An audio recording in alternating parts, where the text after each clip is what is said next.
Hi viewers, నమస్కారం. నా పేరు doctor Sunitha, fertility consultant, 49 clinic, Tirupati. So ఈరోజు మనము మేల్ ఇన్ఫర్టిలిటీ గురించి ఒక ఇంపార్టెంట్ విషయం డిస్కస్ చేసుకుందాము. జనరల్‌గా మేల్ లో ఏమైనా ప్రాబ్లమ్ ఉందా లేదా అని తెలుసుకోవడానికి ఒక బేసిక్ టెస్ట్ ఏంటంటే సెమెన్ అనాలిసిస్ అన్నమాట.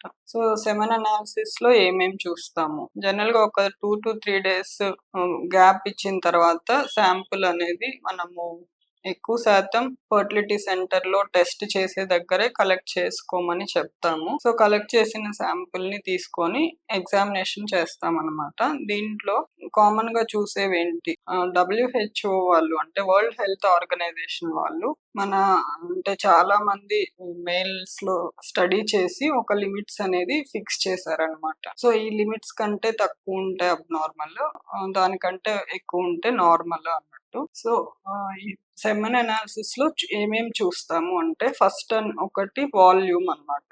వాల్యూమ్ అంటే 1.5 ml కంటే ఎక్కువ ఉండాలి. సో ఈ వాల్యూమ్ చూసేటప్పుడు జనరల్ గా ఏమైనా స్పిల్లేజ్ అయిందా అనేది చూసుకోవాల్సి ఉంటది. నెక్స్ట్ వచ్చేసి విస్కాసిటీ అన్నమాట. విస్కాసిటీ అంటే ఏంటి అంటే జనరల్ గా శాంపుల్ కలెక్షన్ చేసుకున్న తర్వాత నార్మల్ గా ఒక శాంపుల్ ఒక హాఫ్ అన్ అవర్ పెట్టినట్లయితే లిక్విడ్ కన్సిస్టెన్సీలోకి మారుతుంది.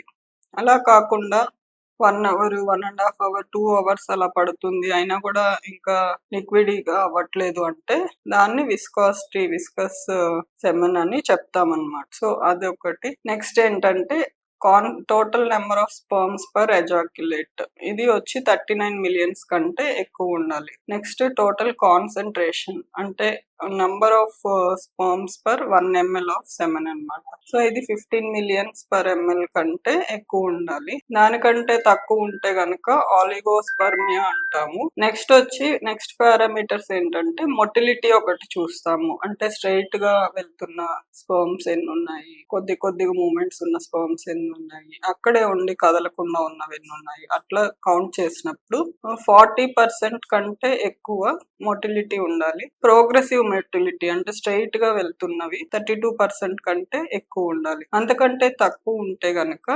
దాన్ని ఏమంటామంటే అస్థినోస్పర్మియా అంటాం. నెక్స్ట్ వచ్చి నార్మల్ ఫార్మ్స్ అంటే చూడటానికి ఒక స్పర్మ్స్ కి ఏంటంటే ఒక హెడ్, నెక్, టెయిల్ పీస్ అని ఉంటుంది.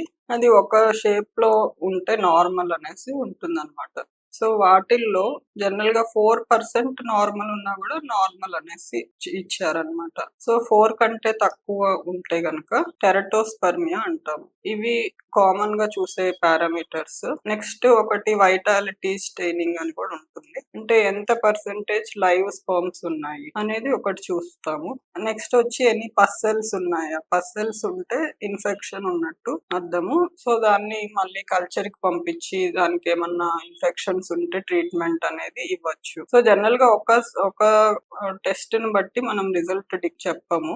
ఎందుకంటే 7 పారామీటర్స్ అనేటివి చాలా ఫ్యాక్టర్స్ మీద వేరీ అవుతుంటాయి. సో స్ట్రెస్ కండిషన్స్, ఏమన్నా స్మోకింగ్ ఉంటే స్టాప్ చేసి మళ్ళీ రిపీట్ చేసి చూడడము, ఇన్ఫెక్షన్స్ ఏమన్నా అంటే రీసెంట్ గా ఫీవర్ ఏమన్నా వస్తే మళ్ళీ ఒక 1 మంత్ గ్యాప్ ఇచ్చి రిపీట్ చేసి చూడడం, ఇలా చేయడం వల్ల మళ్ళీ రిపీట్ చేసినా కూడా అలానే వస్తుందా లేదు కొంచెం బెటర్ అయిందా అనేది తెలుసుకోవచ్చు. సో ఇవి normal semen parameters. So semen అనేది బెటర్ గా అవ్వాలి అంటే కొన్ని చిన్న టిప్స్ ఉంటాయి. వాళ్ళ వర్క్ లైఫ్ లో కొంచెం స్ట్రెస్ఫుల్ కండిషన్స్ ని అవాయిడ్ చేయాలి. స్లీప్ అనేది కరెక్ట్ గా మెయింటైన్ చేయాలి. స్లీప్ సైకిల్, ఫుడ్ లో కూడా న్యాచురల్ ఫుడ్స్, ఫ్రూట్స్, ఇంకా ఫిష్, ఒమేగా 3 ఫ్యాటీ యాసిడ్స్ ఉండే ఫుడ్స్, నట్స్, ఇలాంటివి తీసుకోవాలి. కొంతమంది ఆక్యుపేషనల్ కూడా డ్రైవర్స్ లేదంటే ఏదైనా పెయింటింగ్ వర్క్ చేసే వాళ్ళు, కెమికల్ ఎక్స్పోజర్ ఉన్న వాళ్ళకి కూడా సెమెన్ కౌంట్ అనేది తక్కువ ఉంటుంది. సో ఈ ఫస్ట్ సెమెన్ అనాలిసిస్ ని బట్టి నెక్స్ట్